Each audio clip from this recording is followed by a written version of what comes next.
최근에 유튜브에서 그 강의 한 편을 들었는데요. 그 강연 제목이 인정 중독에서 벗어나는 법, 이런 그 주제였는데, 강사가 서울대 경영학과를 나온 여성 아나운서였습니다.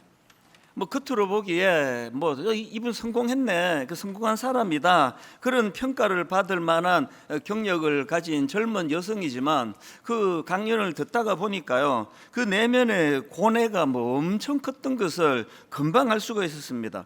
특별히 그 대학 입시 과정에서 치루어야 했던 이 대가지불, 이게 상상을 초월합니다.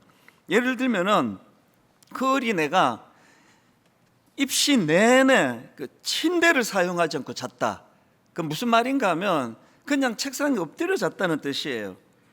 아니, 왜 그 침대에서 짧은 시간이라도 숙면을 취해야 되는데 왜 그랬냐? 대답 간단합니다. 못 일어날까 봐. 편안하게 자면 못 일어날까 봐. 그리고요, 항상 불을 켜놓고 잔 거, 그건 수면에 굉장히 그 방해가 되는 거 아니겠습니까? 심지어는요, 이 식곤증이 올까 봐 밥을 최대한 적게 먹었다. 그 한창 먹을 나이에 그 입시생들인데 말이죠. 그리고 이제 학교 수업이 끝나면 바로 이제 독서실로 가서 공부하는데, 그 독서실이 오후 2시에 문을 닫는데요. 그럼 이제 독서실 문을 닫으면 이제 가방 다 챙겨가지고 집으로 가는데요. 놀랍게도 그 새벽 2시 넘어 집에 가서는 꼭 그 팔도 비빔면을 끓여 먹었답니다. 아니, 무슨 그 늦은 시간에 팔도 비빔면이냐, 제 참 의아했더니 그 이유가 참 처절합니다. 그거 먹고 소화시킬 동안이라도 잠 안 자고 공부할 수 있을 것 같아서. 이 정말 상상을 초월합니다. 이제 버스를 기다리면 그 정거장에 이제 요새는 이제 5분 뒤에 옵니다, 3분 뒤에 옵니다, 다 나오잖아요. 그 짧은 시간이 아까워가지고 그 시간에 앉아서 문제를 푸는 거예요. 한 번은 그 장면을 그 친구가 몰래 찍어가지고 싸이월드에 올린 적도 있다는데요. 강연 중에 그 사진을 이제 띄워준 걸 제가 보니까 그 어린 학생이 정말 그냥 안쓰러웠죠. 이런 식으로 무리하다 보니까 몸도 마음도 다 망가지는 거죠. 그래서 입시 스트레스로 구토 증상을 동반한 편두통으로 고통당해왔다. 이런 참 깜짝 놀랄 그런 그 아픈 고백들을 쭉 하더라고요. 이게 19살 어린 여학생이 겪어야 했던 몸부림인데요. 이처럼 그야말로 완전 공부하는 기계처럼 그렇게 공부를 해서 서울대 경영학과에 입학하게 됐는데, 아니, 우리 생각에 이렇게 정말 고통을 수반한 몸부림을 쳐서 얻어낸 목표인데, 이제 그 합격증 손에 쥐고 이제 고생껏 행복 시작, 이렇게 기뻐 소리쳐야 될 것 같은데 그게 아니더라는 겁니다. 그렇게 몸부림 쳐서 원하던 대학에 합격을 했는데 행복하기는커녕 정신적인 공허함이 물밀듯 밀려와가지고 방황했다는 거예요. 이런 식의 고뇌가 많았답니다. 내 인생의 목표가 정말 대학 입학이었나? 이게 옳은 인생의 목표인가? 난 무엇을 위해 산 거지? 엄마를 위해 살았나? 선생님을 위해 살았나? 이런 식으로 휘몰아치는 감정을 감당할 수가 없더라는 거예요. 그래서 이 공허한 마음을 달래기 위해서 이 사람이 선택한 게 뭐냐? 새로운 목표를 잡는 겁니다. 그게 이제 다이어트와 외모 가꾸기. 무리한 다이어트 내용을 다 설명할 필요도 없지만요, 이 상상을 초월해요. 그렇게 극심한 그런 다이어트를 감행해가지고 몸무게를 무려 35kg까지 감량했다는 거예요. 이게 대단한 사람 아닙니까?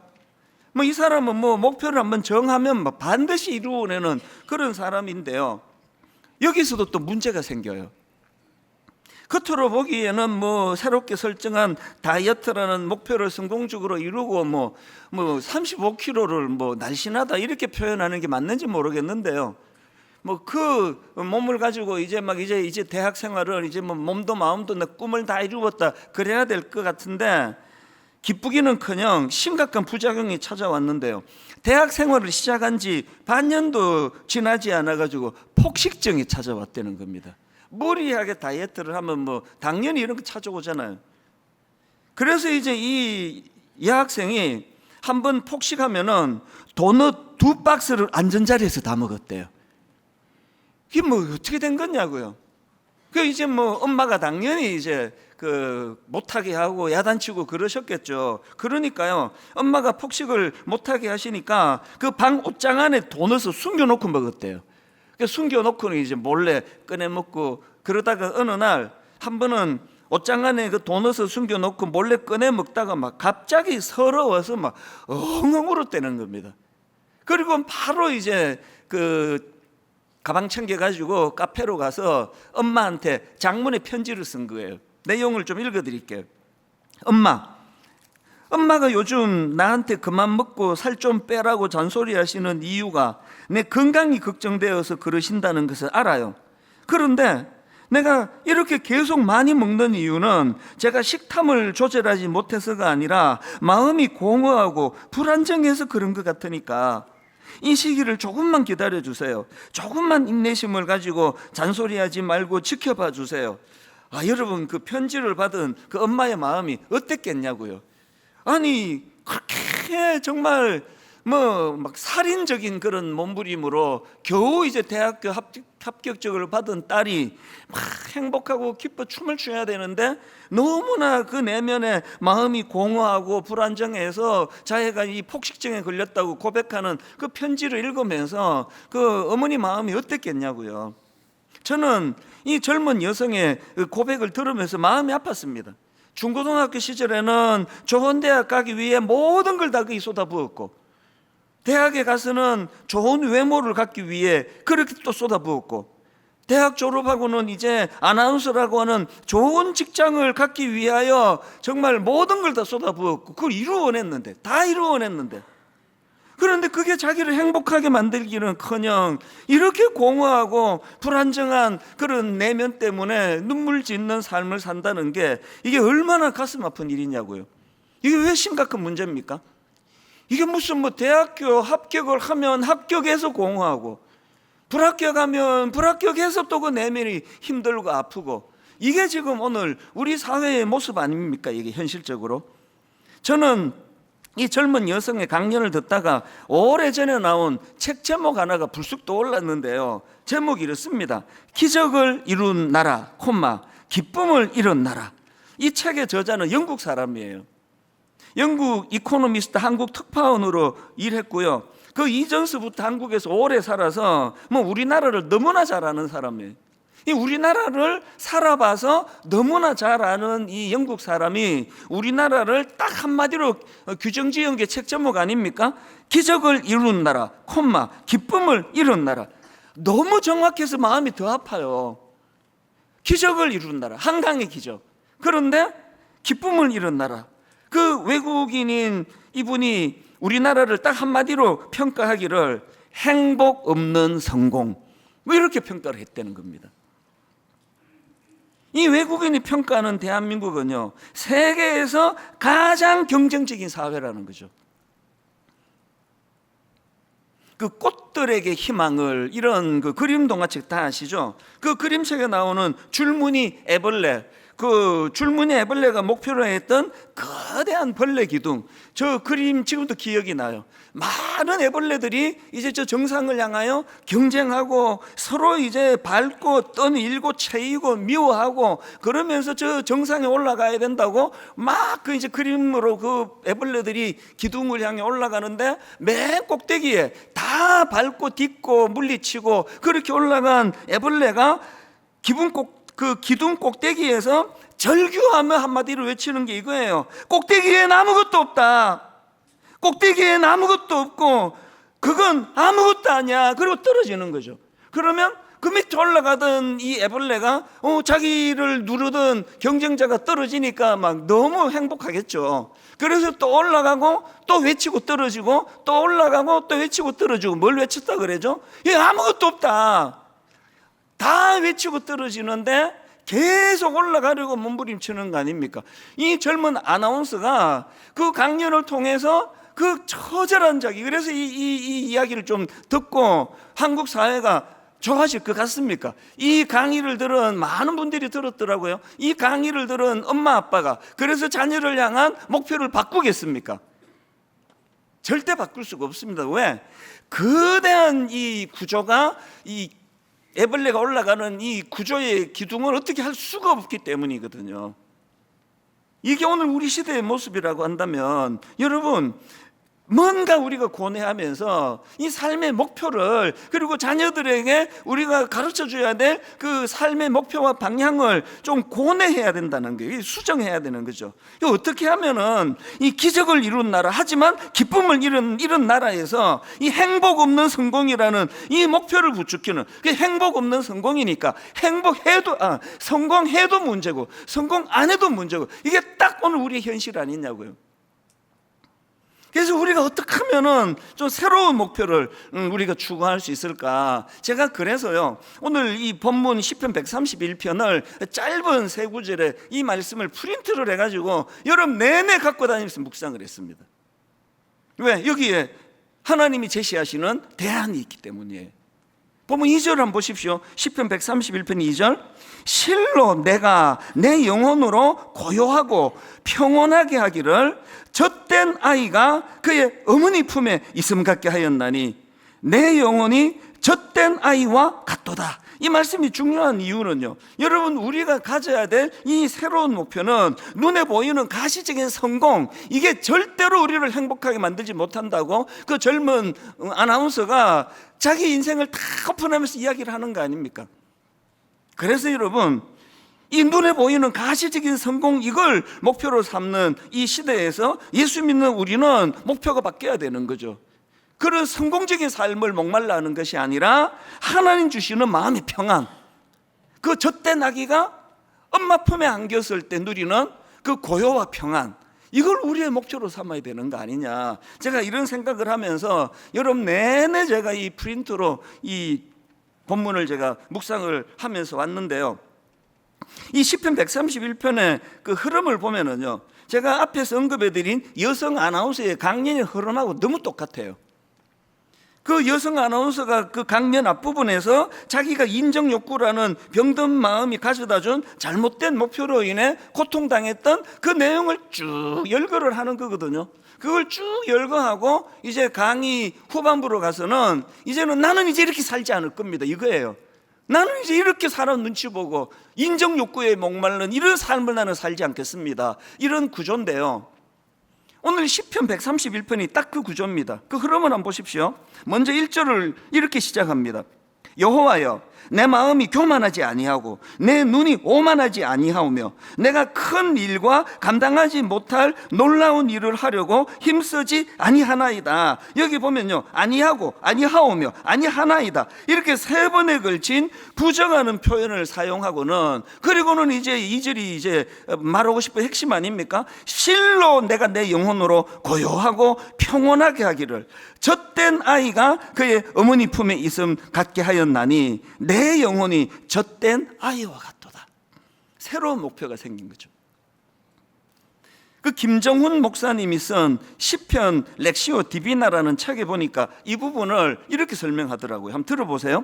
여기 보면 이제까지 걸어오던 길과 대조적인 삶의 방향을 제시한다. 시인은 자신의 새로운 방향을 어머니 품에 젖된 아이로 제시하고 있다. 그는 이 그림 속에서 고요함과 평온함을 그려내고 있다. 순례자는 자신이 젖된 아이가 어머니 품에서 비로소 평안함과 고요함을 되찾고 잠든 모습과 같다고 보았다. 구약학자인 김정우 교수님이 쓴 시편 주석에서도 비슷한 설명이 나옵니다. 그것도 읽어드릴게요. 시인은 심장이 터지도록 숨을 가쁘게 쉬면서 세계 최고의 봉우리를 정복하고야 말겠다는 등산가의 모습과 콤마하고 어머니의 품 안에서 말로 표현할 수 없는 기쁨과 안식을 누리는 젖된 아이의 모습을 대비하고 있다. 그리고 이렇게 설명합니다. 태산을 정복한 기쁨보다는 어머니의 사랑에 정복된 기쁨이 더 큼을 보여줌으로써 주님과의 친밀함이 얼마나 소중한지 보여준다. 이리하여 시인은 이 따옴표하고요, 위대한 사역을 다루고 있는 1절을 지나 또 따옴표하고요, 하나님과의 절대적인 관계로 넘어가는 2절을 설명한 후에 마지막 3절에서는 주님의 눈을 응시한다. 그게 3절 결론입니다. 이스라엘아, 지금부터 영원까지 여호와를 바랄지어다. 제가 이 시편 131편을 묵상한 이유는 그 내용도 너무나 주옥 같지만요, 저는 그 저자가 다윗이라는 점을 주목하거든요. 여러분, 다윗 다 아시잖아요. 세상의 그 어린 나이에 그 악한 절대 권력자를 잘못 만나가지고 살해 위협을 당하고 억울한 그런 일로 그렇게 쫓겨다니는 삶을 경험했고요. 나중에는 이제 왕이 됐는데 이 자리가 좀 잡힐라 그러니까 세상에 이게 자식이란 놈이 이게 권력에 눈이 어두워가지고 아버지 목에 칼을 들이려는 쿠데타를 일으켜요. 거기에 쫓겨서 도망을 가는 이런 처절한 삶을 경험한 게 이게 다윗이거든요. 그 다윗이 자기 인생을 녹여가지고 쓴 게 이 131편 아닙니까? 이 시는요, 문학적으로 뭐 화려한 기교를 뽐내기 위해 쓴 시가 아닙니다. 아까 그 젊은 여성이 자기 삶을 다 고백하고 드러내므로 정말 올바른 인생의 삶을 살아가기를 그렇게 교훈하고 싶어하는 거랑 같은 맥락이거든요. 지금 다윗이 말하고 싶어하는 그 삶의 목표가 그게 2절이요. 실로 내가 내 영혼으로 고요하고 평온하게 하기를 젖된 아이가 그의 어머니 품에 있음 같게 하였나니 내 영혼이 젖된 아이와 같도다. 이게 제 기도 제목이 됐습니다. 뭐 제가 목회를 얼마나 잘하는지, 뭐 설교를 막 얼마나 잘하는지, 뭐 유튜브에 막 제 설교 조회가 막 얼마나 많은지, 막 이런데 관심을 기울이는 이 모든 게 다 1절이에요. 이제 1절을 좀 뛰어넘자는 거예요. 막 얼마나 인정을 받느냐, 이런 목마름은 좀 뛰어넘고, 그리고는 이 1절에 머무는 인생이 아니라 2절로 넘어가는 인생이 되게 해달라. 이게 지금 저의 기도 제목이거든요. 근데 여기서 중요한 건요, 여기 나와 있는 2절에 보니까 지금 어머니 품에 안겨 있는 그 아기가요, 젖된 아이래요. 뭐 굳이 이걸 안 넣더라도 아기가 엄마 품에 있는 건 다 평안하고 고요하잖아요. 그런데 굳이 지금 그 다윗이 그 아기가 젖된 아기다, 이 뭘 강조하고 싶은 겁니까? 여러분, 젖 먹는 아기는요, 배고픔이라는 자기 필요를 채울 때 필요한 게 엄마 품이에요. 엄마 품에 안겨 어린 아기에게 젖을 물려줄 때 그때 마음의 평안이 이제 오는 거 아닙니까? 그래서 젖을 물려주기 전까지는 배고픈데 안아도 절대 울음을 그치지 않아요. 그걸로 만족이 안 됩니다. 배고파 죽겠는데 뭐 왜 안 넣냐고, 젖 달라고. 이게 젖 먹는 아기예요. 그런데 여기에서 지금 우리가 추구해야 될 고요와 평안은요, 젖된 아기예요. 더 이상 어머니에게서 자기의 결핍을 추구하지 않아요. 뭘 말하고 싶은지 여러분 아시잖아요. 저는 이게 신앙의 단계라고 생각합니다. 여기 지금 예수 처음 믿는 분들 당당히 구하세요. 여러분은 젖된 아기가 되면 안 돼요. 그 예수님에 대해서 뭐 잘 모르시는데 어떻게 젖된 아기가 되느냐고 안아주시면 귀찮긴 하지. 여러분은 젖 먹는 아기가 돼야 돼요. 구하세요. 마음껏 구하세요. 이것도 부족합니다. 저것도 결핍입니다. 마음껏 구하는 거 괜찮습니다. 그러나 이제 여러분 모태신앙인인 제가, 내 평생을 예수 믿었다는 제가 기도하는 게 뭐 이것도 주시옵소서 저것도 주시옵소서 그냥 뭐 젖 달라고 칭얼거린다면 이건 부끄러운 거 아닙니까? 저만 그렇습니까? 우리 신앙이 성숙해 간다는 건요, 젖 먹는 아기처럼 엄마 품이 뭐 그게 뭐 대단한 게 아니라 젖을 물려 고픈 배를 채워주니까 내가 만족이 되고, 예수 믿는 우리 모두가 항상 주님 앞에 나오면 이런 거래 관계로 뭐 이것도 주시옵소서 저것도 주시옵소서, 도대체 요새는 안 주신다고, 뭐 품나 필요 없다고 이렇게 투정을 부린다면 오늘 우리 자신은 한번 깊이 돌아봐야 되는 거 아닙니까? 그래서 저는 이 본문을 묵상하다가 성 어거스틴의 어떤 명언 한마디가 떠올려졌는데요, 어거스틴이 이런 말을 했습니다. 주여, 내가 당신 앞에 무릎을 꿇기 전까지 내 영혼에는 참된 평안이 없었나이다. 그분이 주시는 그 무엇이 아니에요. 그분의 존재예요. 그래서 내가 주님 앞에 무릎을 꿇기 전까지 내 영혼에는 참된 평안이 없었습니다. 그분이 내 인생의 주님이 되어주시는 그 순간부터 목마름이 없어졌다는 그 얘기거든요.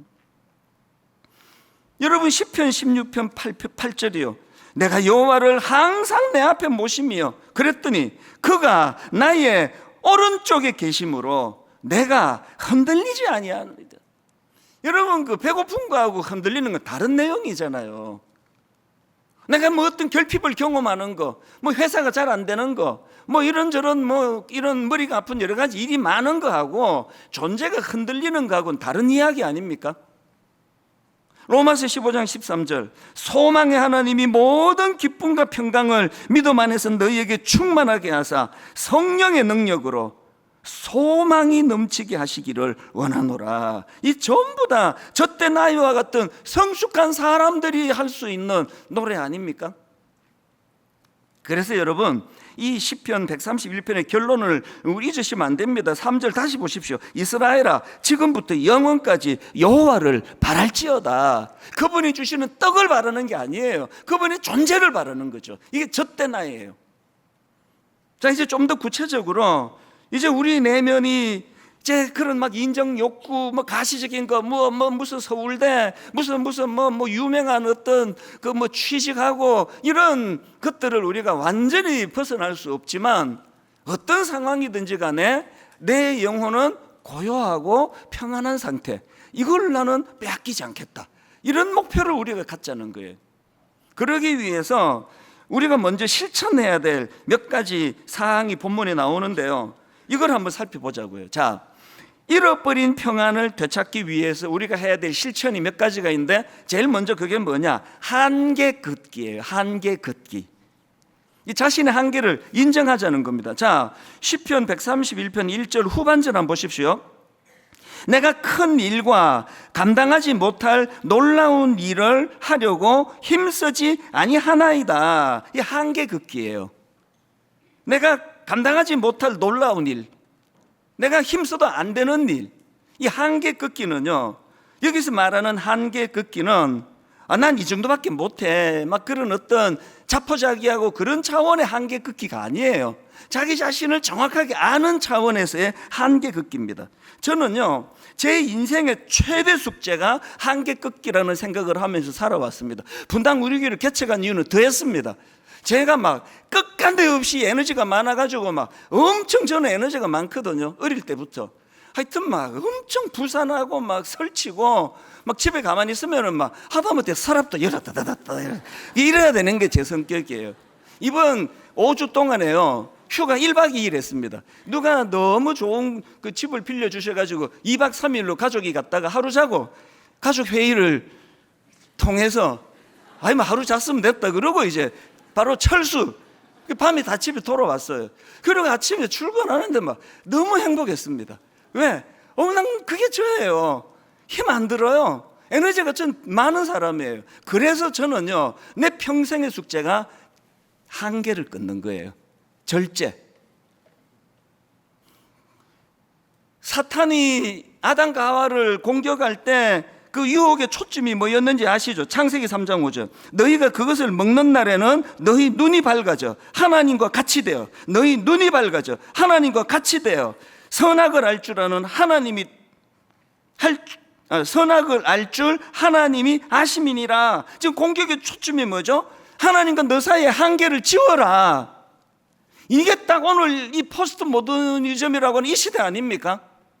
지금 우리 모두가 다 하나님과의 경계를 다 지우고 있잖아요. 이번 여름에 그 올림픽이 참 여러 가지 감동을 줬지만 코미디가 하나 벌어졌잖아요. 거기에 이제 여성 권투에 그 XY 염색체, 뭐 쉽게 말하면 남자라는 뜻이에요. XX 권사님, 그 여성이에요. 그런데 염색체가 XY, 뭐 염색체고 뭐고 뭐 딱 보니까 남자도만. 그 남자가 자기는 뭐 XY 염색체지만 난 여자다, 내 정체성이 여자다 그러니까 또 그 IOC라는 이 공이 이게 지금 어떻게 되는 거냐고요. 그래서 그 시합 보셨죠?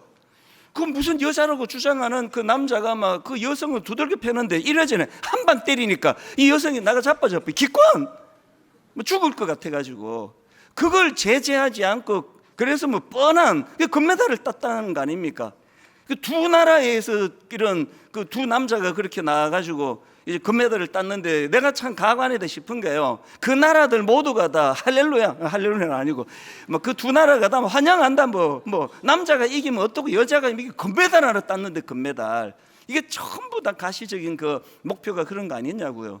여러분, 우리가요 그 성소수자들의 고통을 공감하고 존중해야 돼요.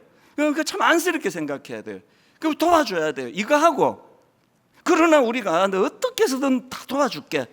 이게 잘 회복이 돼도 우리가 도와줄게. 이거 하고 에이 그 남자인데 그렇게 여자 가고 싶니? 그 뭐 해라 뭐. 이거 하고 같은 얘기냐고요 지금 이게. 그래서 멀쩡하게 어제도 또 나오더라고요. 또 봐도 또 남자예요.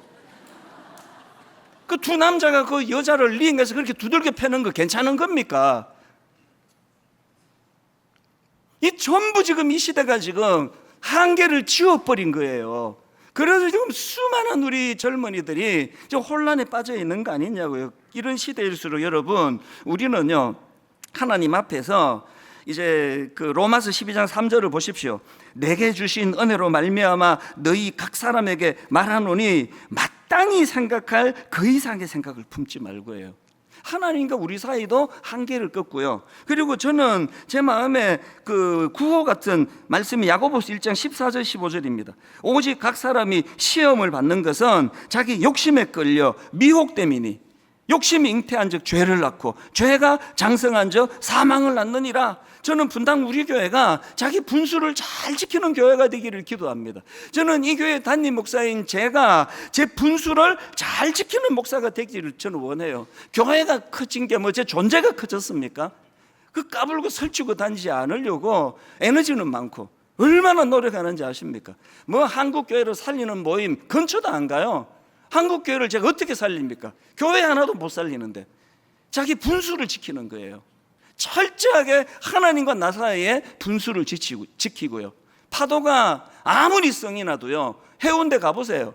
아무리 파도가 화가 났으면 그냥 막 삼킬 것처럼 그렇게 파도를 쳐대도 닦고 해운대 모래사장 건너까지 안 가잖아요.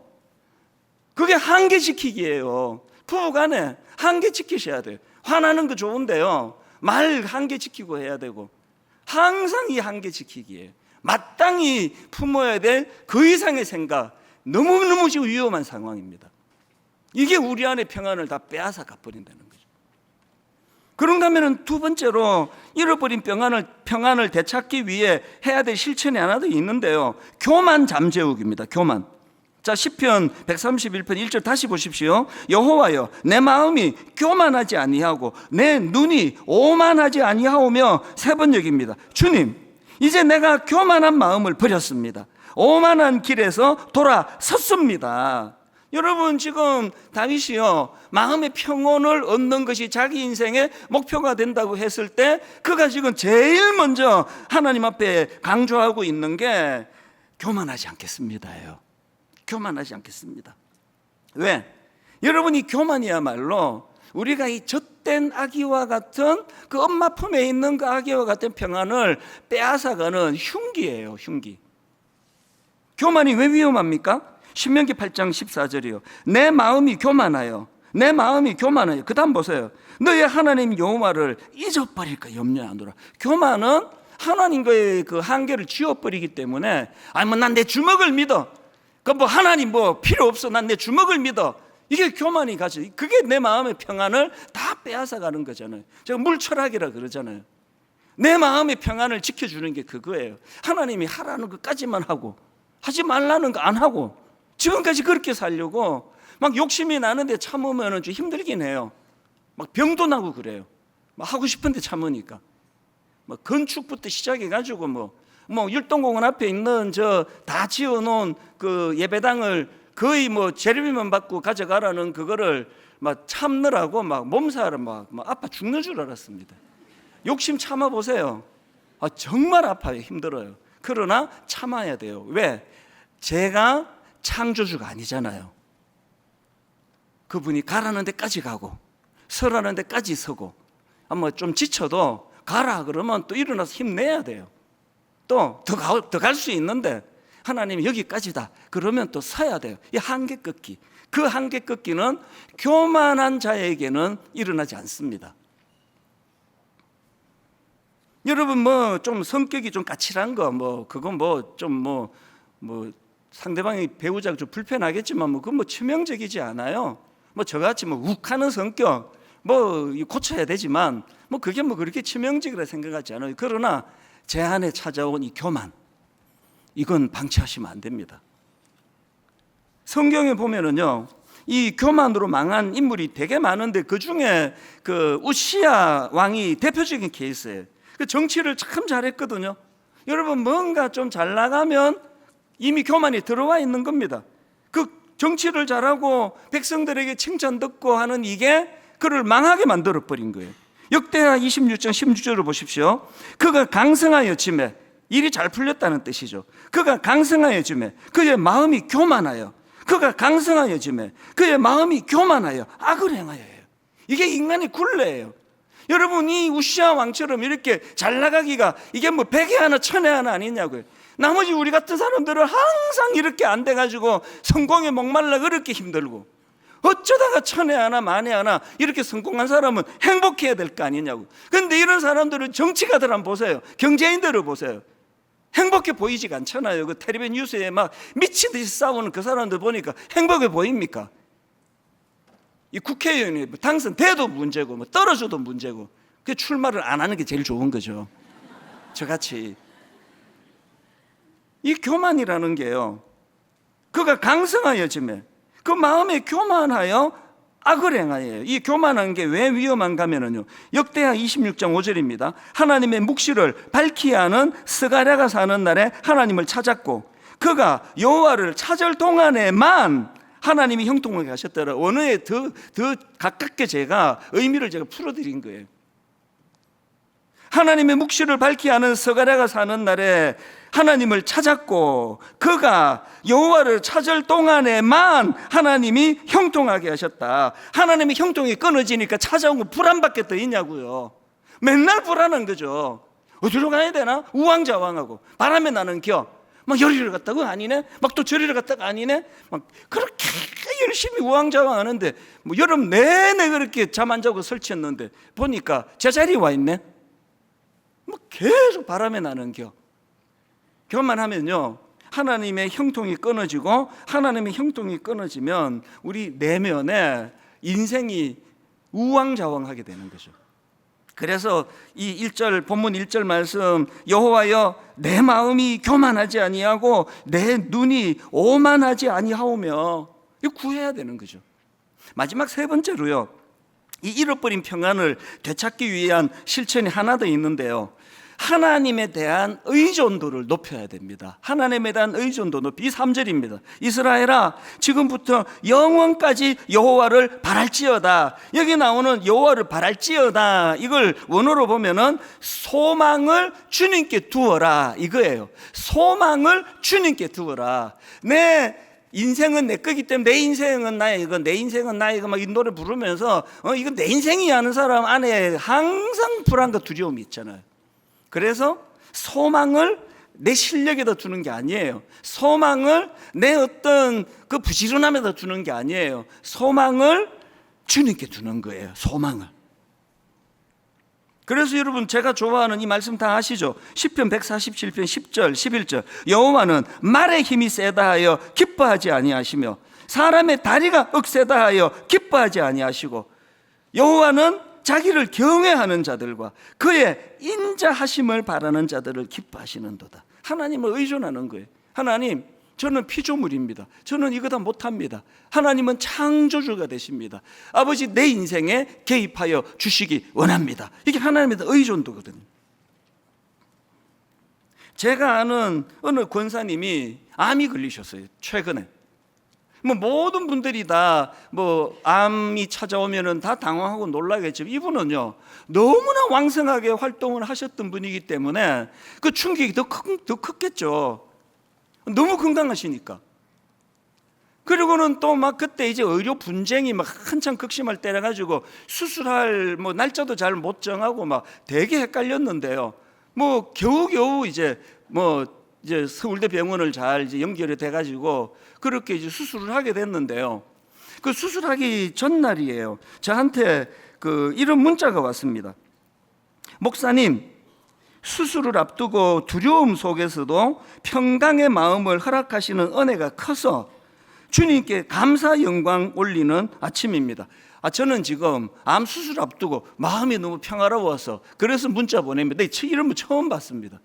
이분도 보니까 두려움이 있대요. 수술을 앞두고 두려움 속에 있지만, 그러나 그런 상황에서도, 두려움 속에서도 평강의 마음을 허락하시는 은혜가 커서 주님께 감사 영광 올리는 아침입니다. 그렇게 저한테 보냈거든요. 그리고 수술이 끝났습니다. 그 다음 새벽에, 진짜 꼭두 새벽에 또 문자가 왔어요. 제가 이제 일찍 일어나는 걸 아시니까 꼭두 새벽에 문자가 왔는데 내용이 이래요. 심한 통증에 많이 아프고 잠에서 깨어 예수님의 십자가 고통을 한번 생각하니 견딜 수 있었습니다. 그 다음 말이 희한합니다. 이제 수술을 끝내고 이제 진통이 풀리면, 마취가 풀리면 그때부터 아프잖아요. 이제 병원에서 초저녁에 이제 진통제 맞으라고 했는데 거절하고. 이게 무슨 말입니까? 마취가 풀리고 이제 통증이 이제 시작이 되는데 병원에서 진통제 맞으라 그러니까 초저녁에 진통제 맞으라고 했는데 거절하고 예수님을 향한 사랑의 고백으로 견디어내리라. 목사님, 모든 것이 감사하고 감사했습니다. 그래서 제가요 바로 답을 썼습니다. 진통제 맞으시라고. 믿음 좋은 권사님은 믿음으로 이겨내보겠다 그러는데 믿음 없는 목사는 진통제 맞으시라고. 제가 이제 이 설교를 이제 다듬다가 그 권사님의 문자가 생각이 난 거예요. 그래서 다시 이제 뒤져가지고 그 문자를 다시 제가 찾아 읽어보면서 이 권사님은 왜 이러셨을까? 암 수술, 긴 시간 수술하고 이제 마취가 풀려 통증이 시작되는 그때 병원에서 진통제 맞으라 할 때 왜 거절했을까? 제가 이런 묵상을 하다가 불쑥 떠오른 찬양이 하나 있었습니다. 주 예수 오셔서 내 슬픔 아셨네. 나의 앞길도 내 주 아셨네. 나 주를 버리고 떠나갔었네. 주님 약속대로 날 붙드셨네. 주 말씀하네.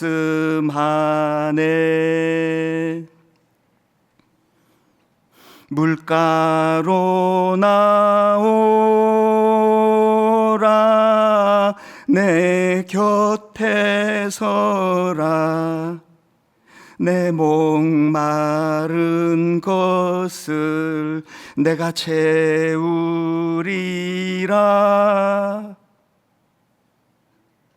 어둠에 헤맬 때 흘리던 내 눈물, 그 눈물을 위해 내가 죽었노라. 그 권사님은 왜 진통제를 맞으면 이제 그 수술 이후에 아픈 게 이제 좀 나아지는데 왜 그걸 거절했을까? 그분이 십자가가 떠올려진 거죠. 주 예수 오셔서 내 슬픔을 아시는데 나 주님을 버리고 떠나갔던 그때 어두움에 목말라 헤매고 있을 때 그때 주님이 내가 흘리던 그 눈물을 위하여 그 십자가 지셨는데 그 주님의 십자가가 마음에서 엄청나게 그 마음의 평안을 가져다 주니까 그 진통제 맞고 이거를 잊어버리고 싶지 않은 거 아니었겠습니까? 여러분 어떤 일로 힘드세요? 무슨 일로 눈물을 흘리세요? 그때마다 기억하십시오. 여러분의 그 눈물을 위하여 내가 죽었노라. 이 십자가예요. 여러분이 당하는 어떤 아픔이 있을 때, 여러분이 눈물을 흘릴 때 그저 눈물도 빨리 없어지고 아픔도 빨리 없어지고 그저 승리하고 성공하고 이기고 쟁취하고 그 애벌레들의 그 기둥을 다 밟고 올라가고 맨 앞에 우뚝 서고 이런 목표를 향해 달리고 있을 때 우리 내면에 사라져버린 게 그게 평안 아닙니까? 그 아나운서가 고백했던 것처럼 어떻게 하면 되찾느냐고요? 물가로 나오라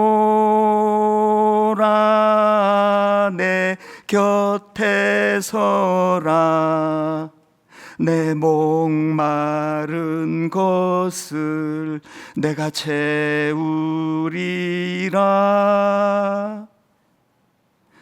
어둠에 헤맬 때 흘리던 내 눈물 그 눈물을 위해 내가 죽었노라. 그래서 십자가가 내게 평안을 가져다 주는 거죠. 그 십자가가 내 상처를 회복시켜 주시는 거예요. 저는 이 말씀을 준비하면서 여러분 우리 이 찬양이요, 우리들의 찬양 421번 나의 안에 거하라 나는 너의 하나님이니 모든 환난 가운데 너를 지키는 자라. 이게 그냥 과잉 보호해가지고 그냥 어떻게 하지도 못하도록 하는 그 보호하심이 아니에요. 젖된 아기가 이런저런 어려운 일로 놀라고 당황하고 그럴 때 이리 와. 그 젖된 아기를 품어주시는 그 주님의 품을 경험한 사람은 다 알아요. 그 권사님이 그런 분이에요. 우리 한번 이 찬양을 부를 때 가사가 있으니까 부르는 것도 좋은데요, 진실로 한번 우리가 사모해 보자고요. 하나님, 지금 이 시대는 성공했지만 기쁨이 없는 시대입니다. 거대한 이 애벌레들의 구름 기둥, 맨 성공한 꼭대기에 그 애벌레가 절규하며 떨어지는 게 여기 아무것도 없다. 이 시대를 하나님, 젖된 아기처럼, 주님 품에 안긴 젖된 아기처럼 내 마음에 평안과 고요를 회복시켜 주시기 원합니다. 이런 마음의 소원을 가지고 한번 이 찬양 불러보기 원합니다. 나의 안에 거하라 나의 안에 거하라 나는 내 하나님이니 내 하나님이니 모든 환난 가운데 너를 지키는 자라. 너를 지키는 자라. 두려워하지 말라. 두려워하지 말라. 내가 널 도와주리니 내가 널 도와주리니 놀라지 말라. 내 손 잡아주리라. 내 손 잡아 빼앗김 당하지 않는 우리의 평안, 내가 너를 지명하여 불렀나니 지명하여 불렀나니 너는 내 것이라. 내 것이라 내 것이라 너의 하나님이라. 너의 하나님이라. 내가 너를 보배롭고 존귀하게 여기노라. 존귀하게 여기노라. 너를 사랑하는 내 여호와라. 내 안에 염려와 근심 두려움 주님 앞에 나아갑니다. 나의 안에 거하라. 나의 안에 거하라. 나는 내 하나님이니 모든 환난 가운데 너를 지키는 자라. 너를 지키는 두려우세요? 자라. 말씀하십니다. 두려워하지 말라. 왜? 내가 널 도와주리니. 널 도와주리니. 놀라지 말라. 내 손 잡아주리라. 내 손 잡아주리라. 내가 너를 지명하여 불렀나니 너는 내 것이라. 내 것이라 너의 하나님이라. 젖된 아기가 엄마 품에 고요히 하나님 평화를 구하기 원하는 것처럼 내가 너를 보배롭고 존귀하게 여겼노라. 너를 사랑하는 내 여호와라. 내가 너를 지명하여 불렀나니 너는 내 것이라. 내 것이라 너의 하나님이라. 젖된 아기와 같이 내가 은혜롭고 존귀하게 여기노라. 존귀하게 여기노라. 너를 사랑하는 내 여호와라. 내 여호와 오직 주만이 오직 주만이 나의 반석, 나의 반석 나의 구원이시니. 여러분 한번 힘있게 선포합니다. 오직 주만이 주만이 나의 산성, 나의 산 내가 요동치 아니하니. 요동치 아니하니. 나의 영혼이 잠잠히 나의 영혼이 잠잠히 이렇게 고백하십시오. 하나님만 바람이여 바람이여 내 영혼의 평안을 위하여 나의 구원이 나의 구원이 그에게서 나는도다. 그에게서 여러분이 자신을 향하여 이렇게 명령하십시오. 나의 영혼이 잠잠히 하나님만 바람이여 나의 영혼아 잠잠히 하나님만 바라라. 하나님만 바라라. 왜 그래야만 합니까? 나의 소망이 나의 소망이 저에게서 저에게서 나는도다. 나니 온 전심을 다하여 오직 주만이 주만이 나의 반석, 나의 반석 나의 구원이시니. 나의 구원이시니 오직 주만이 주만이 나의 반석, 나의 산 내가 요동치 아니하리. 요동치 아니 나의 구원, 나의 영광. 나의 구원 나의 영광 선포합니다. 하나님께 있으니 있으니 내 힘의 반석과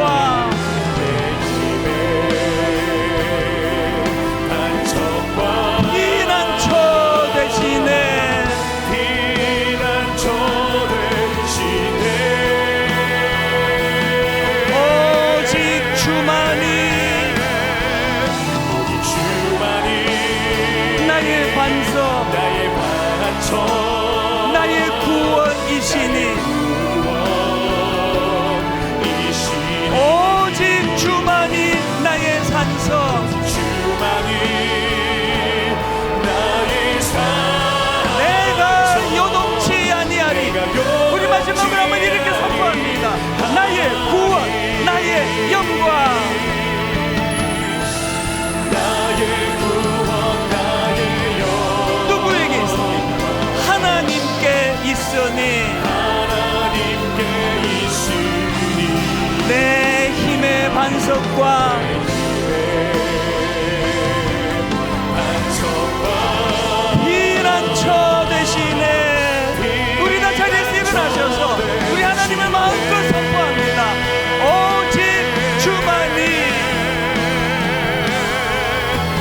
주만이 나의 반석, 나의 반석 나의 구원이시니.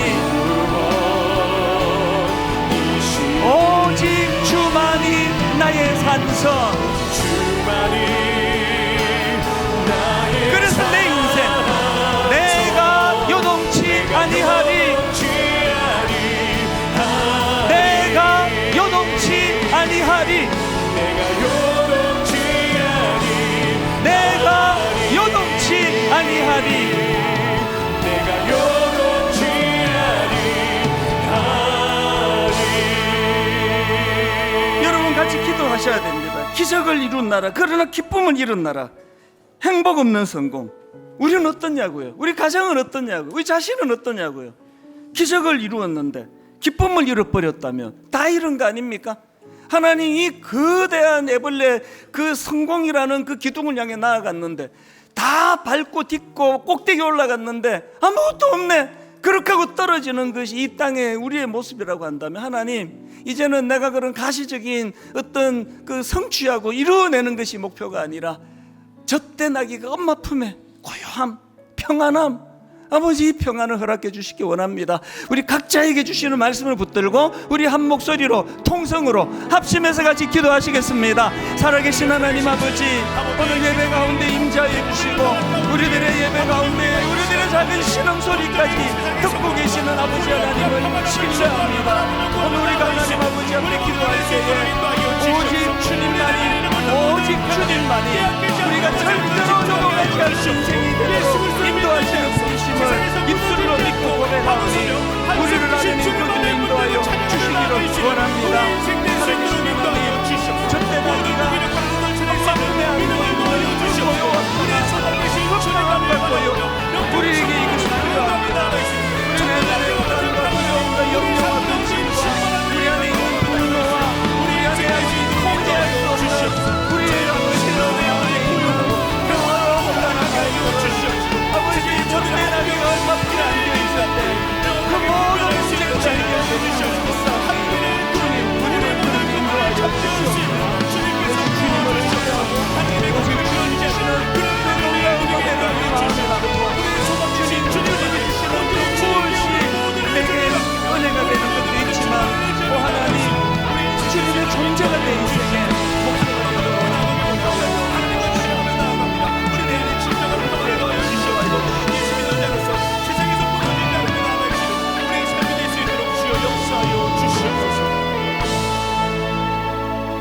실로 내가 내 영혼으로 고요하고 평온하게, 실로 내가 내 영혼으로 고요하게 평온하게 하기를 젖된 아이가 그의 어머니 품에 있음 같게 하였나니 내 영혼이 젖된 아이와 같도다. 이번 한 주간 하나님 어마어마한 일을 하고 그런 한 주를 꿈꾸는 것이 아니라 너무나 소박하지만 젖된 아이가 어머니 품에 있을 때 찾아오는 그 평안함, 이거 한번 경험하고 맛보기를 원합니다. 예배하는 모든 성도님들에게 주님만이 주실 수 있는 그 샬롬을, 그 평안을 선물로 허락하여 주시옵소서.